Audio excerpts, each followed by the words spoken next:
મિત્રો, આપ જોઈ રહ્યા છો આપણી YouTube ચેનલ સત્સંગ કથામાં આપ સૌનું સ્વાગત છે. તો મૂળ હયગ્રીવનું ભગવાનનો અવતાર થાય, મસ્તક કપાય, એની પાછળનું કારણ તો કહે છે કે હયગ્રીવ નામનો એક અસુર હતો, રાક્ષસ એક હયગ્રીવ હતો.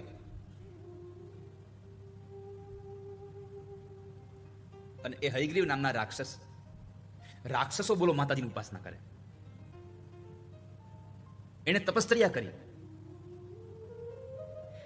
માતાજીનો એકાક્ષરી મંત્ર છે રીમ, માયાબીજ મંત્ર છે. આ રીમ માયાબીજ મંત્ર એનો જપ કરતા કરતા 1000 વર્ષ તપસ્યા કરી. પહેલાના સમયમાં ઉંમર એટલી હતી. આ તો જેમ જેમ યુગ બદલતા ગયા તેમ તેમ બધાની આવરદા ઓછી થતી ગઈ.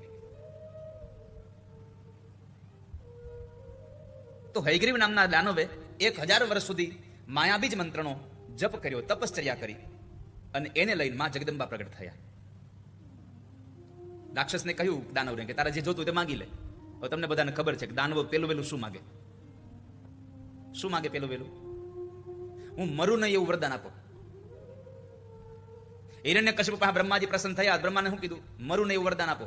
મહિષાસુર પાસે પ્રસન્ન થયા બ્રહ્માજી, તો કે હું મરું નહીં એવું વરદાન આપો. બધાને મરવું નથી એવું જ વરદાન જોઈએ છે. જુઓ, એક વાક્ય બહુ સત્ય છે, જાતસ્ય હિ ધ્રુવ મૃત્યુ. આ સંસારમાં જે જન્મે છે એ મરે છે, એમાં સંશય જ નથી.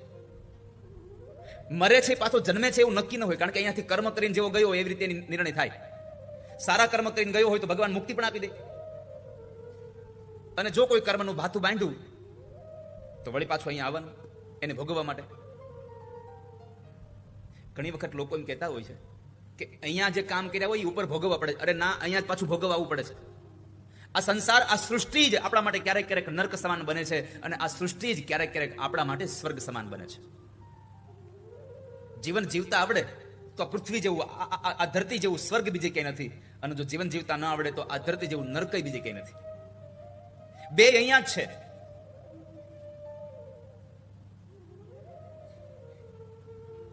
નર્કમાં એટલી યાતનાઓ થાય છે, સ્વર્ગમાં એટલું સુખ મળે છે.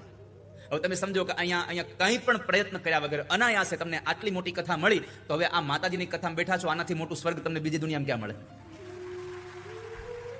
આ તમારા કર્મનું ફળ મળી રહ્યું તમને.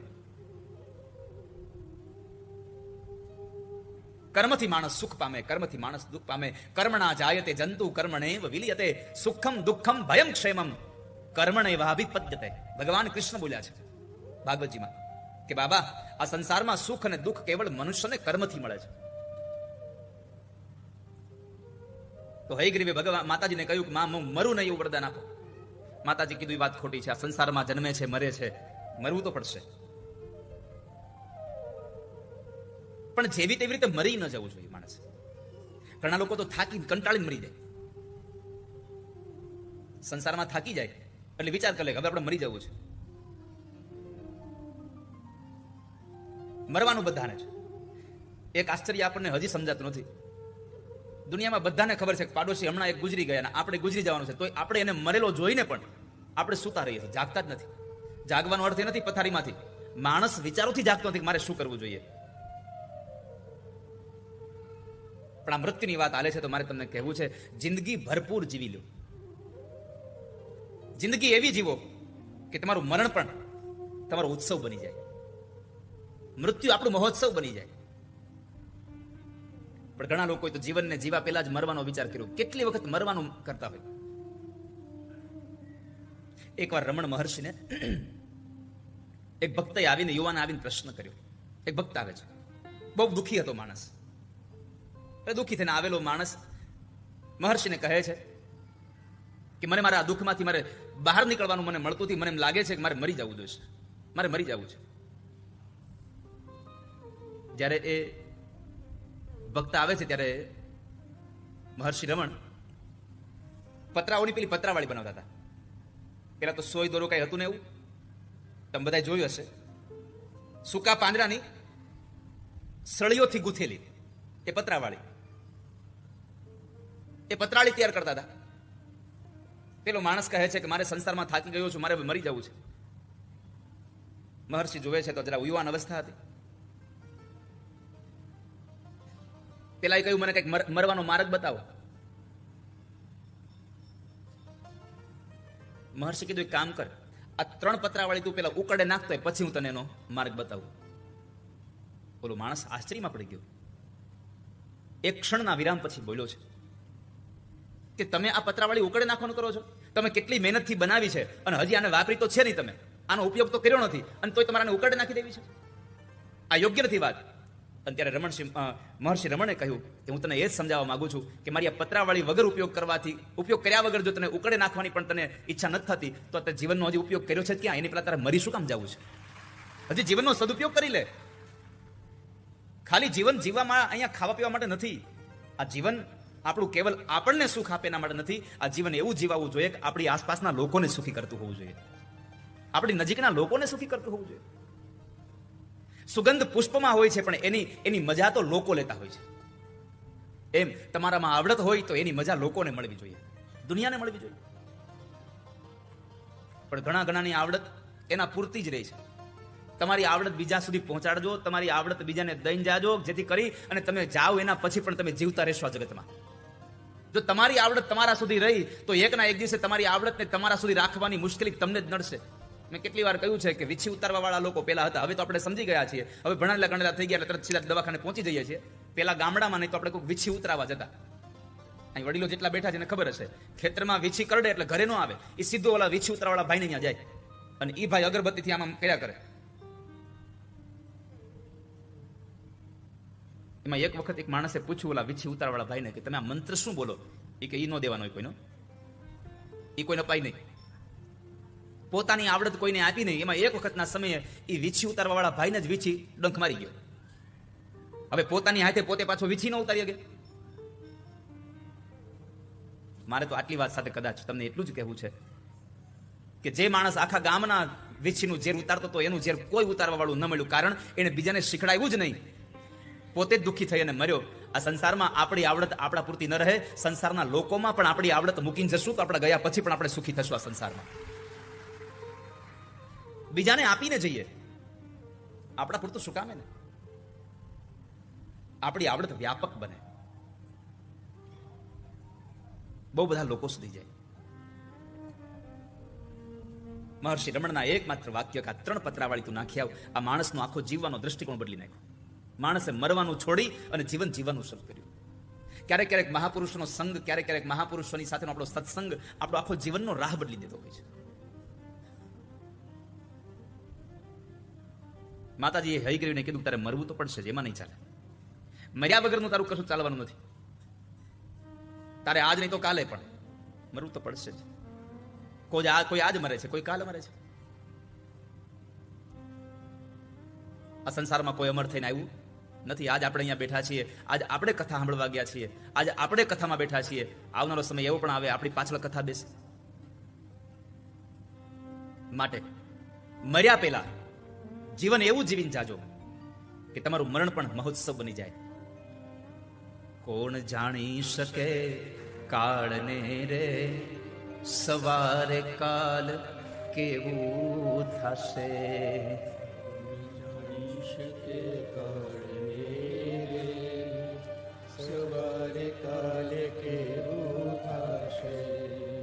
આ કાયામાંથી હંસલો રે, ઓ ચિંતાનો ચાલ્યો જશે.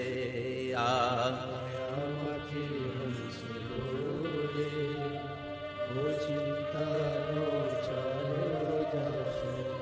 તારા મોટા મોટા બંગલા રે, મોટર ને ગાડી વાળી. તારા મોટા મોટા બંગલા રે, મોટર ને ગાડી વાળી.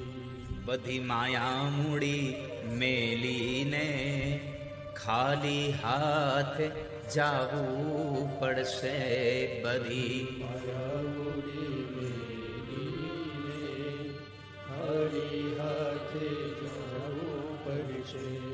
કોણ જાણી શકે કાળને રે, સવારે કાલ કેવું થશે.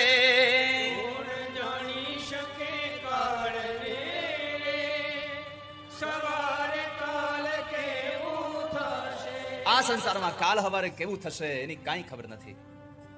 આવતીકાલની ખબર જ નથી આપણને.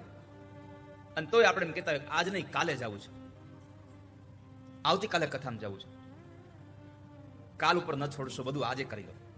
કાલ કરે સો આજ કર, આજ કરે સો અબ. સારો વિચાર આવે છે તો આજ જ પૂરો કરી લો. કાલ સવારનો સૂર્ય ઉદય થવાનો છે, એમાં કાંઈ મિનિમેક નથી, કોઈ શંકા નથી. પણ કાલ સવારનો સૂર્ય ઉદય આપણે જોશું કે નહીં એની આપણને ખબર નથી. આ કાયામાંથી હંસલો ઓચિંતાનો ઉડી જશે. ઘણા લોકો સારા તહેવારની, સારા દિવસની રાહ જોતા હોય, આ દિવસે આપણે સારું કામ કરવું છે. એક સૂત્ર તમને આપી દઉં. સારું કામ કરવા માટે કોઈ સમય ખરાબ નથી.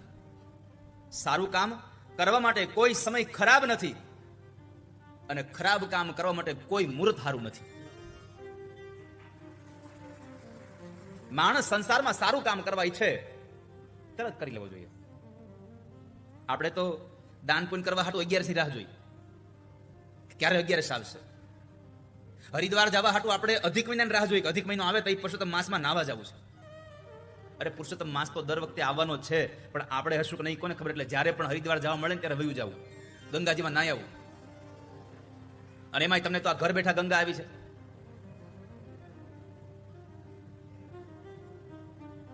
ક્યારે જતા રહેશો ખબર નથી. માટે કવિ એમ કહે છે કે તારા બધા જ આ બંગલા, તારી બધી જ ગાડીઓ, તારી બધી સંપત્તિ અહીંયા મૂકીને વયું જવાનું છે. તો મર્યા પેલા તારી સંપત્તિમાંથી યથોચિત સંપત્તિ, યથોચિત જગ્યાએ તારી હાથે તું દાન કરીને જા, કે જેથી કરી અને તારા જીવનનું ભાથું બાંધતો જા. બાકી સંપત્તિ તો અહીં પડી જ રહેવાની છે. જેટલું તમે તમારા હાથે દાન દેશો ને એટલું તમારાથી દેવાશે. બાકી છોકરાઓ તમારી પાછળ દાન દેશે કે નહીં એની કાંઈ ખબર નથી હો. કારણ કે હવે તો સમય એટલો બધો આમ ફાસ્ટ ચાલ્યો છે.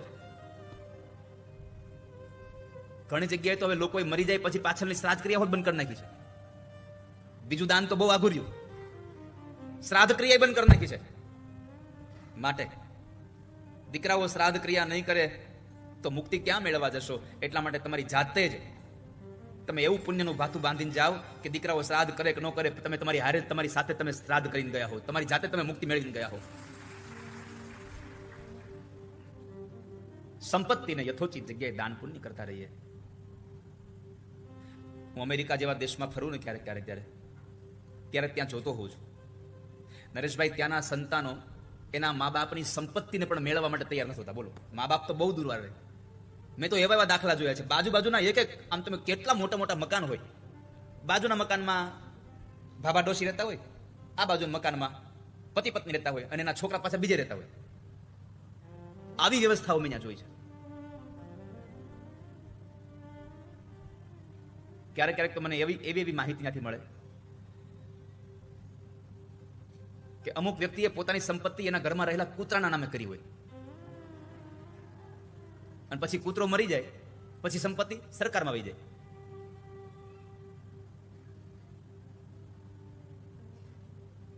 આપણી મેળવેલી સંપત્તિ સાવ ફોગટના નામે વહી જાય અને ધુતારાઓ એને ધૂતી જાય. એના કરતા તમારી સંપત્તિને તમારા હાથે જ સારા માર્ગમાં વાપરીને જાઓ તો તમે મર્યા પછી પણ સુખી થઈને જશો. સંપદા સારા માર્ગમાં વાપરીને જઈ જોઈએ. બધી માયા મૂડી મેલીને ખાલી હાથે જાવું પડશે. બધી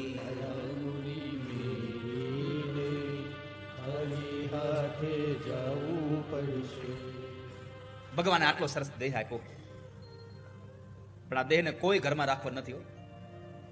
તારો દેહ રૂપાળો રે નહીં રાખે ઘરમાં ઘડી. તારો રૂપાળો રે નહીં રાખે ઘરમાં ઘડી. તારા સગાને સંબંધી રે થોડા દીમાં ભૂલી જશે. તારા સગાને સંબંધી રે થોડા દીમાં ભૂલી. તારા સગાને સંબંધીઓ તને થોડા દિવસમાં ભૂલી જવાના છે. માટે તું આ સંસારમાં કાયમ માટે જીવતો રહે એવું કામ કરતો જા. કાયમના માટે તને યાદ કરે લોકો એવું કઈક યાદ કરતો કામ કરતો જા. હયગ્રીવે કહ્યું કે મારું મરણ ન થયું આપો મને. માતાજી કહ્યું કે ના, મરવું તો પડશે જ. મરણ તો આવશે જ. બીજું એક માગ તો હયગ્રીવે માગ્યું કે કામ કરો, મારું મૃત્યુ હયગ્રીવથી થાય એવું વરદાન આપો. માતાજી કહ્યું તથાસ્તુ, તારું મૃત્યુ હયગ્રીવથી થશે પણ તારે મરવું પડશે. માતાજીએ વરદાન આપ્યું. અને કહેવાય છે કે આ દુનિયામાં અમુક લોકોને સત્તા, અમુક લોકોને પદ પ્રતિષ્ઠા મળે એટલે એનો ઉપયોગ ઓછો થાય, દુરુપયોગ વધારે થાય.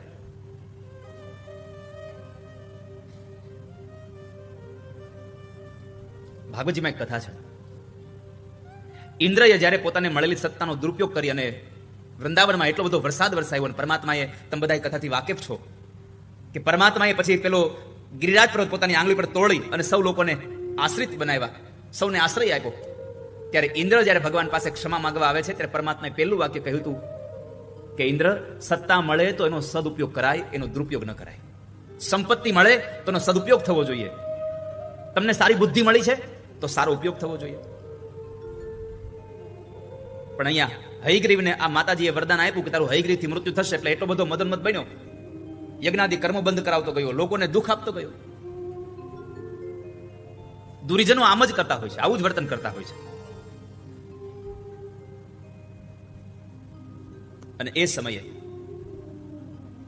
માતાજીએ કહ્યું કે હે વેદો, આ વિષ્ણુનું મસ્તક કપાયું એની પાછળનું કારણ એ છે કે મેં હયગ્રીવને વરદાન આપ્યું હતું કે તારું મૃત્યુ હયગ્રીવથી જ થશે. અને આજે એનો પાપાચાર આ જગતમાં બહુ વધ્યો છે એટલે ભગવાન નારાયણને હયગ્રીવ અવતાર લેવડાવવા માટે થઈ અને મેં જ લક્ષ્મીજી દ્વારા શ્રાપ અપાયો. એનું મસ્તક કપાવવાની ક્રિયા પણ મેં જ નિર્માણ કરી અને આજે એનું મસ્તક કપાયું. પછી વિશ્વકર્માને આજ્ઞા આપી કે હે વિશ્વકર્મા, તમે આમને હયગ્રીવનું મસ્તક લગાડો, ઘોડાનું મસ્તક લગાડો. વિશ્વકર્માએ એક મસ્તક ઘોડાનું કાપી અને ભગવાનના ધડ સાથે જોડ્યું અને એમાં ચેતના આવી, એમાં પ્રાણ આવ્યો અને એ સમયે પરમાત્માનો હયગ્રીવ અવતાર થયો. ભગવાનનો હયગ્રીવ અવતાર થવાની કથા હયગ્રીવને મારવા માટે છે. પરમાત્માનો અવતાર થયો. હયગ્રીવ અવતારમાં આવેલા પ્રભુએ ઘણા સમય પછી યુદ્ધની અંદર હયગ્રીવ સાથે ઘણા લાંબા સમય સુધી યુદ્ધ કર્યું અને અંતે પરમાત્માએ એ યુદ્ધ ભૂમિમાં હયગ્રીવને માર્યો છે. પરમાત્માએ હયગ્રીવનો ઉદ્ધાર કર્યો. સોનો કોઈ બીજો પ્રશ્ન કર્યો કે હે બાપજી, તમે આ હયગ્રીવ અવતારની કથા તો કરી, પણ આ હયગ્રીવ અવતારમાં તમે એક વાક્ય બીજું બોલ્યા હતા, ખબર છે? કે ભગવાન હજારો વર્ષ સુધી યુદ્ધ કરી અને થાકી ગયેલા. પરમાત્માએ હજારો વર્ષ યુદ્ધ કર્યું હતું. 5 વર્ષ સહસ્ત્રાણી, 5000 વર્ષ સુધી ભગવાને યુદ્ધ કર્યું. તો પરમાત્મા આ થાકેલા હતા, એ યુદ્ધ કોની સાથે કર્યું? અને જેની સાથે યુદ્ધ કર્યું એ હતા કોણ? એનો પ્રાદુર્ભાવ ક્યાં થયો? એનો જન્મ ક્યાં થયો? આ બધી કથા અમને વિસ્તારથી બતાવો. એવા સમયે શૌનકાદિક ઋષિ મુનિઓનો પ્રશ્ન સાંભળી સૂત નામના મહાપુરાણી કહે છે કે સાંભળો શૌનકો, તમારો પ્રશ્ન શ્રેષ્ઠ છે અને તમારા જેવા જિજ્ઞાસુ મને શ્રોતાઓ મળ્યા એનો મને વિશેષ આનંદ છે. પરીક્ષિત મહારાજે જો પ્રશ્ન ન કર્યા હોત તો આટલું મોટું ભાગવત આપણને સુખદેવના મોઢેમાંથી સાંભળવા મળ્યું ન હોત. વ્યાસજીએ લખ્યું બરાબર છે, પણ આટલું મોટું સાંભળવા ન મળ્યું હોત. બીજું, પ્રશ્નોથી ક્યારેક આપણને સારું મળે પણ ખરું અને ક્યારેક બહુ પ્રશ્નો કરવાથી આપણી બુદ્ધિ બગડી જાય છે.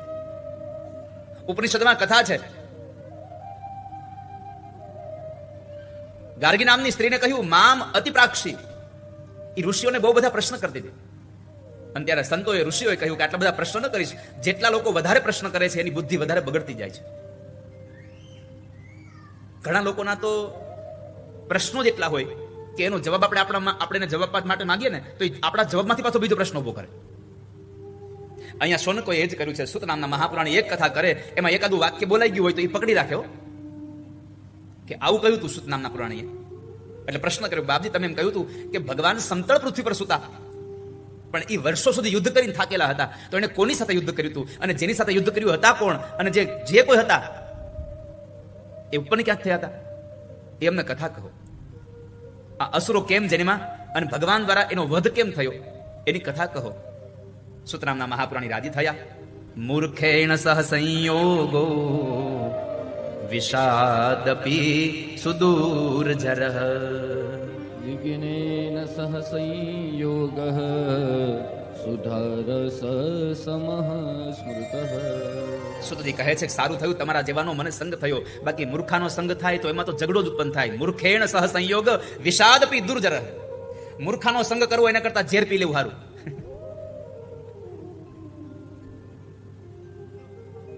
અહીંયા દેવી ભાગવતમાં શ્લોક બતાવ્યો છે કે દુનિયામાં મૂર્ખ સાથેનું મિલન ઝેર કરતા પણ વધારે હાનિકારક હોય છે, આપણું અનિષ્ટ કરવા વાળું હોય છે. અને વિદ્વાનો સાથેનો સંપર્ક પિયુષ રસ સમાન હોય છે, અમૃત સમાન હોય કે જેમાંથી આપણને શાંતિ ના મળે, આપણને કંઈક સાચો માર્ગ મળે.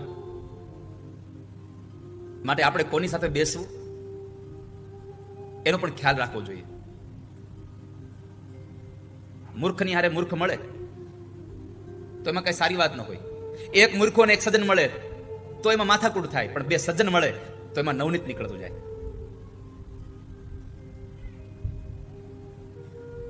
દુષ્ટો સાથે, મૂર્ખાઓ સાથે વાત કરવી એના કરતા મૌન રહેવું વધારે સારું છે. ક્યારેક નહીં બોલવામાં પણ મજા છે. અમુકની સાથે બોલીને આપણું સમય બરબાદ થાય, આપણી વાણી વેડફાઈ જાય. કારણ કે મૂર્ખાઓનો એક સ્વભાવ હોય છે, એ વાત ઓછી કરે, દલીલ વધારે કરે. આનું આમ કેમ થયું મેહુલભાઈ, આનું આમ કેમ થયું? મૂર્ખાઓ વાતો ઓછી કરે, દલીલ વધારે કરે.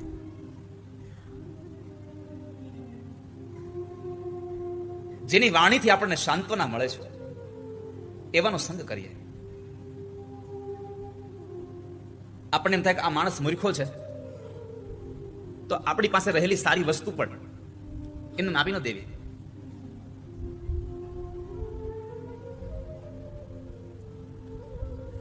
પાત્રતા વગર પીરસવું નહીં ક્યારે,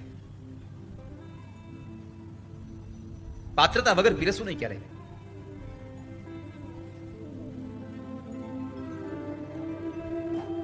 પછી ગમે તેટલો મોટો ભૂપ કેમ ન હોય,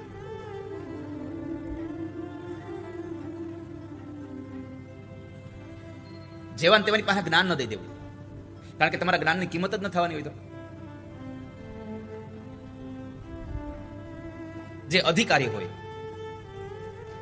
જે તમારી વાતને સમજી શકે એમ છે, તમારી વાતમાંથી પોતે કંઈક પોતાના જીવનમાં ઉતારી શકે એમ છે, એને આપવું કઈ. બાકી તો સમજીને ચૂપ રહેવું. માં ગંગા સતીએ પોતાના પુત્ર વધુને એક વાત કહી છે, શબ્દો બહુ સારા છે. ત્રનિયાગળ વસ્તુ ન ભોરીએ પાનવા. પેલો શબ્દ વાપરી દો, કુપાત્રની આગળ વસ્તુ ન વાવી જોઈએ, એને ભોરીએ નહીં ક્યારે. તમે વિચાર તો કરો, યુનિવર્સિટીમાં ભણવા ગયા એને આવા હારા શબ્દો લખ્યા. યુનિવર્સિટીમાં ભણવા ગયા એને નકરી શાયરીઓ લખી. તમે જુઓ, વધારે ભણે શાયરીઓ બહુ લખે. પછી અને આ ગામડામાં અભણ, ક્યાંય ભણવા ન ગયા છતાં યુનિવર્સિટીમાં આજ એનું ભણતર થાય છે. કારણ આ બધી અંતરની આત્માની ઓળખાણ આપી છે, જીવનના સચોટ મંત્રો આપ્યા છે. આ ગીત નથી. મને એવું લાગે છે કે માં ગંગા સતીએ જે 52 પદો લખ્યા ને, આ 52 પદો એ આપણા માટે 52 શ્લોક સમાન છે, 52 મંત્રો સમાન છે. કુપાત્રની આગળ વસ્તુ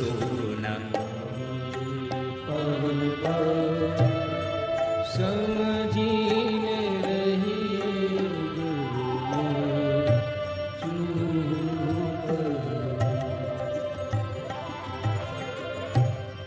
લાલચ આપે ધનનો ઢગલો. કેટલી સુંદર વાત કરી છે સજ્જનો માટે અને વિદ્વાનો માટે ખાસ, મહાપુરુષો માટે ખાસ. લાલચ આપે, ધનનો ઢગલો કરે તો એવાની પાસે તો ક્યારેય મૌન જ રહેવું, એને ક્યારેય જ્ઞાન ના આપવું. કારણ કે જે માણસ તમારી વિદ્વત્તાને, તમારા શાસ્ત્રને પોતાની સંપત્તિથી ખરીદવા ચાહે એની પાસે ક્યારેય શાસ્ત્રનો એક પણ વાક્ય બોલશો નહીં, શાસ્ત્રને વેચવાનું કામ ન કરશો ક્યારેય. શાસ્ત્રની સેવા કરનારા માણસો આ વાત યાદ રાખવા જેવી છે કે પૈસાના બદલામાં શાસ્ત્ર ના આપીએ ક્યારેય. વડોદરામાં એક કાલિદાસજી મહારાજ હતા, અને જ્યારે વડોદરા ખાલી કરવાની વાત આવી, વિસ્તારને ખાલી કરવાની વાત આવી, અને કહેવામાં આવ્યું કે તમારા ઘરમાંથી જે ચીજ તમારે જોતી લઈ લો, તમારી સંપત્તિ તમારે જોતી તો લઈ લો. અને ત્યારે માણસે પોતાની સાચી સંપત્તિ વેદ અને ભાગવત અને માથા ઉપર નીકળ્યા હતા. મારી સાચી સંપત્તિ આ છે, બીજી વસ્તુ ન લીધી. જે માણસને પૈસાનો અહંકાર હોય, જેને સંપત્તિનો અહંકાર છે, જેની સત્તાનો અહંકાર છે, અને એ અહંકારના નામ ઉપર તમારી પાસેથી શાસ્ત્રને કંઈક માગવા માંગે છે તો એ શાસ્ત્રને આપશો નહીં.